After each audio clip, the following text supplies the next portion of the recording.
Welcome back to the I Don't Want a Divorce podcast. We focus on marital crisis, on abusive marriages and getting out of an abusive marriage, on divorce recovery, and helping couples build great, intimate, God-centered marriages. Look, if you've got a marriage, you're not in crisis. I mean, that's my specialty.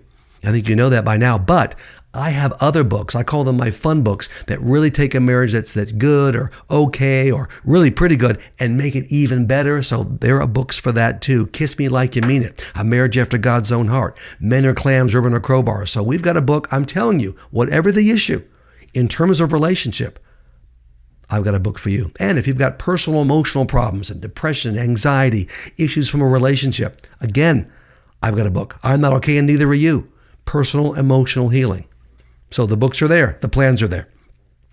And if you want to talk to me about your personal issue, I'm doing more and more phone advice sessions. It's 70% of my practice now. Doing these maybe two phone advice sessions where I evaluate the situation. We talk for 45 minutes and I give you a clear plan of action moving forward. To see all my resources on marriage and divorce recovery, everything's on the website, David E. Clarke, PhD.com. That's Clarke with an E, David E. Clarke, PhD.com. Created and managed and produced by Dugas Creative. Everything's there. Books, videos, Focus on the Family videos, of course, this podcast, YouTube channel, phone advice service, all those things. Don't forget to subscribe to my podcast and YouTube channel. If you're liking what you're hearing and seeing on the podcast, on the YouTube channel, this is not the usual Christian counseling approach. You probably realize that. It's edgy. It's in your face. It's very direct. But I believe it's solidly biblical. After 35 years, coming on 36 now, God has used these programs. If you like it, well then support the ministry. Support what we're doing here by subscribing to the podcast and the YouTube channel, and leaving a rating and a review on Apple Podcasts. This helps us grow the audience and help more people. Help more people in crisis, because that's what we do. Now, to close out my series on my book, I Didn't Want a Divorce, Now What? We've been going through that. I will today talk about this topic, when one dating partner or both won't commit to marriage. Very common scenario. Many dating couples, even after a year or more of dating, are leery of getting married. Frankly, it's understandable, especially if you got burned by your parents' divorce or by your own divorce. Makes you very leery for obvious reasons. Now, I begin by answering a question from a podcast and YouTube channel subscriber. Here comes the question. Dr. Clarke, my boyfriend and I have been dating for a little over a year, okay? We both feel recovered from our divorces, and we really do love each other. Okay, we're going to make sure about the first one, but it sounds positive. But here's the but we both aren't ready to commit to marriage. How can we know for sure if we are ready to marry and if we should get married? Great question. I hear it all the time. Of course, you'll be shocked to know I've got a plan for you. Here's my answer to this dear soul and to all of you in this situation, or you may know someone in this situation. If you both together take 2 steps, you can know with confidence that you are ready to marry and if you can have a great marriage, if it's the right person to marry. Step 1 is both of you, one at a time, doing the work in my book, I Didn't Want a Divorce, Now What? We've just completed a whole series of podcasts. I would get the book. You can listen to the podcast too, but get the book and go through it together. And again, the man always goes first because he's supposed to be the leader in the relationship. Man goes first. Okay, you support him, then you switch roles. The lady goes and the man supports you. Boom. When you both are fully recovered from your divorces and other unresolved pain in your lives, now you're ready to marry. All that unresolved pain will transfer to your new marriage and kill it. You don't want it to, it will. Again, the man should go first during the work in this book, and then you take turns. And the woman will go. Now, step 2, you're not done yet. That's first step, critically important. But step 2 is the 2 of you reading my book, Honey, We Need to Talk. All right? And going through it together. And you work through this side by side together, not one at a time, together. I wrote this book primarily as a premarital book. I mean, any couple could benefit. I cover 10 essential areas. Right? Building intimacy in these areas that you've got to have if you're going to have a great marriage. So it's perfect for premarital couples. At the end of this book, the Honey Book, you'll know with 100% confidence if you should continue and get married or the opposite, you should break up. Both are important. These 2 steps will take time, but they are vital preparation for marriage. You do not want to have another divorce. I know that. That was painful enough. And God doesn't want that. You want to have 100% confidence you're marrying the right person. Okay, now today's topic. What when one or both partners in a dating relationship aren't ready to commit to marriage? One of you is not ready to commit, or it could be that neither one of you feels ready for marriage. But it's still true that once you've worked hard to create an intimate relationship, the next logical step is, in fact, marriage. In the world of relationships, marriage is the pinnacle. That's what God says. The world doesn't say that anymore. The world could care less about marriage. That's why all of us living together is happening. That's not marriage. That's not God's plan. He could have made that his plan. He didn't do so because it does damage. Marriage is the best plan for 2 persons who are in love. I say so based on my 39 years of marriage to the blonde, Sandy, and my work in private practice with couples for 35 years. Been 39 with Sandy, 35 in practice. But much more importantly, of course, God says so, and he hasn't changed his mind. Listen to Genesis 2:24. Therefore, a man will leave his father and his mother and be joined to his wife, and they will become one flesh. That's God's standard. God created marriage. It is his idea. He instituted marriage. Society had nothing to do with it. Jesus quoted the above verse and declared that this relationship is to be permanent. Mark 10:7-9. One flesh describes the ultimate, the best, the deepest kind of intimacy possible between a man and a woman. You can experience one flesh intimacy only in marriage, never in dating, never in living together. Now, as I've made clear in this podcast series based on my divorce recovery book, I Didn't Want a Divorce, Now What? You can completely heal from the divorce, and God will give you a reset, and you can have the one flesh relationship. In fact, God intended you to have with another person. You can do it. Just got to do your work. So, you genuinely love each other and have achieved intimacy in your dating relationship, but you still aren't sure about getting married. To help you get past your reservations, let's take a look at the classic reasons people give for not getting married and my responses. I don't want to get married because, and this is from my book, Honey, We Need to Talk, near the end. Okay, the person says, my parents' marriage was awful. They were so terribly unhappy. I lived with that for 18 years, and it has really turned me off marriage. I don't want to be stuck in a marriage like theirs. Man, I don't blame you. Here's my answer. I hear you and I get it. Who wants a marriage like that? But yours doesn't have to be like that.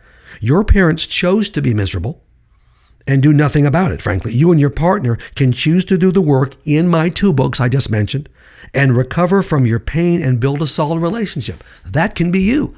Just do your work. Your parents didn't. You can do it.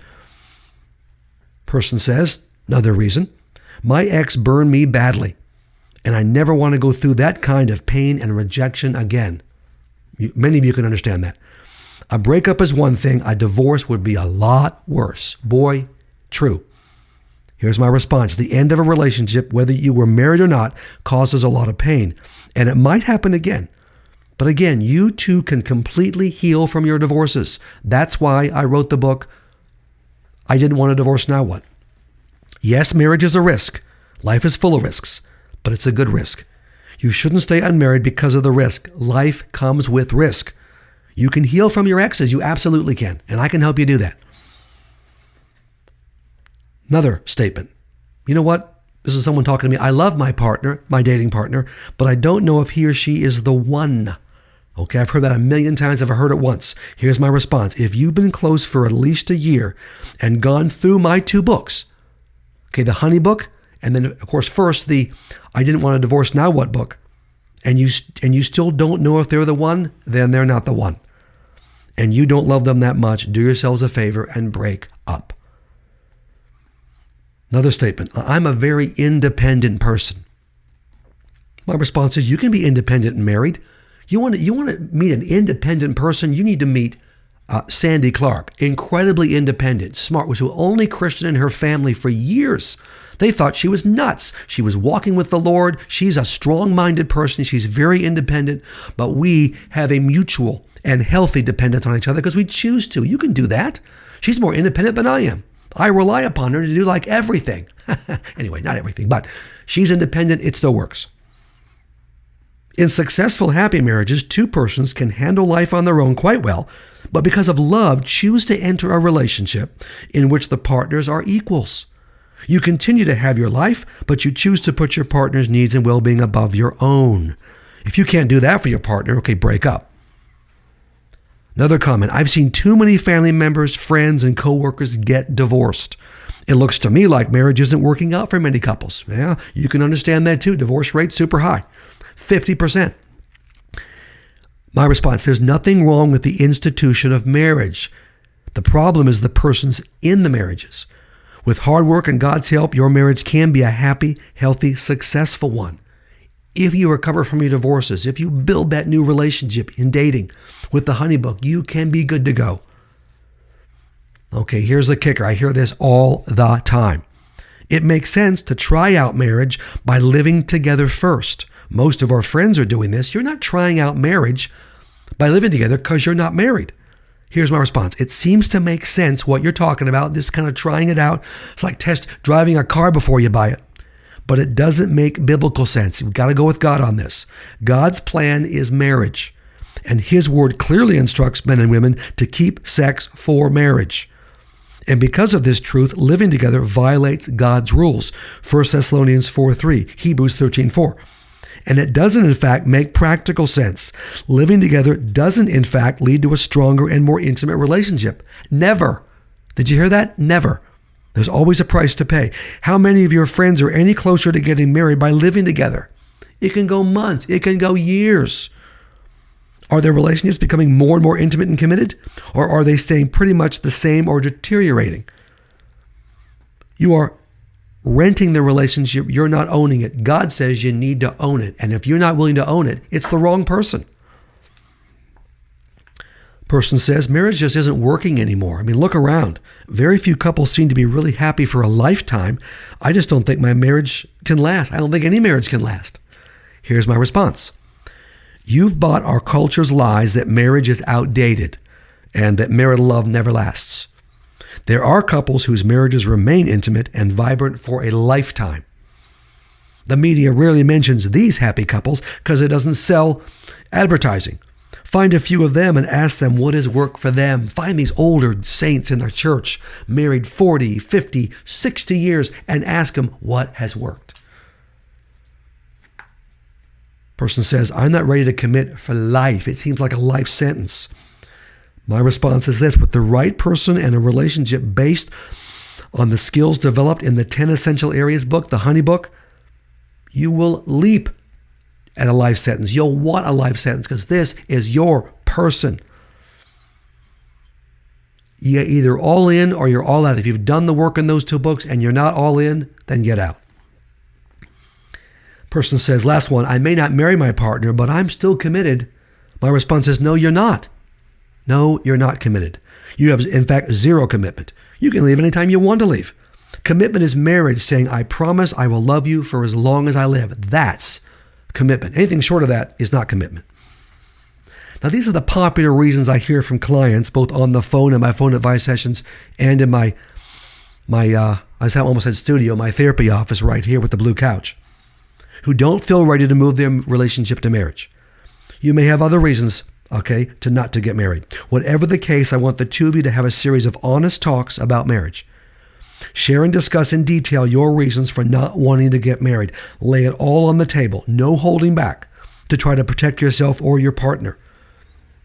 Okay, if you'll do the work in these two books, I Didn't Want a Divorce, One at a Time, Together, Honey, We Need to Talk, you're going to find out if you should get married or you should break up. If you're still stuck after going through my two books, then one last thing, if you have enough commitment to do this, go together to a reputable Christian therapist like me. Work with a therapist on the deeper reasons for your lack of commitment. Maybe some personal issues that are getting in the way, okay? Let the therapist take a look. Therapy can identify the obstacles to the commitment of marriage and get you past them. If therapy, both as a couple and as individuals, doesn't lead to a breakthrough, break up. You're not that into each other and you need to admit it and move on. If your partner won't see a therapist, break up. You don't want a person like that. By refusing to work with a therapist and explore commitment issues, your partner is sending a clear message. I don't want to be committed to you. I guess you've noticed by now that I am powerfully pro-marriage. Why? Because God is. God is powerfully and irrevocably pro-marriage. Marriage is God's plan A. Actually, that's not true. Marriage is God's only plan for two persons who love each other. He offers no other options. And it's always a man and it's always a woman. All right? Never both sexes. God is not the God of dating forever. He is not the God of endless engagement. He's not the God of living together. He is the God of marriage, period. Marriage offers the maximum amount of commitment, love, passion, joy, and security possible in an opposite-sex relationship. Marriage offers you the best in a romantic relationship from the one true God. It is His plan. He'll bless you in it. He will not bless living together. He will not bless endless engagement. He will not. Marriage is a sacred relationship in God's eyes. He will always, listen to this, always bless your efforts to improve your marriage and grow your love. When I see a couple who are married, I don't care what the problems are, how hideous, how awful, and I see the worst possible marriages in crisis, terrible, over, who are we kidding? I say with confidence at the end of every session, with God's help and the right steps, this will work. You can build a great marriage. Why? Because God's going to help us because you're married. Yeah, but we're terrible. Doesn't make any difference. You're married. Now, if you're not married, I've got no problem saying break up because it's a different story. It's worlds apart from dating, anything, or living together prior to marriage. No. Marriage is crossing the line. Now, in my next podcast, I'll begin a series based on your responses to my contest question. I stayed with my abusive spouse because. This, in fact, is your last day, November 2nd, to email me your answer to that question. I stayed with my abusive spouse because fill in the blank. All right? Email me directly, davideclarkephd.com. That's Clarke with an E, your contest answer. I'm going to make my decisions tomorrow and begin emailing the top 15 winners who will receive 2 of my books for free. So, until next time, David E. Clarke, PhD, signing off.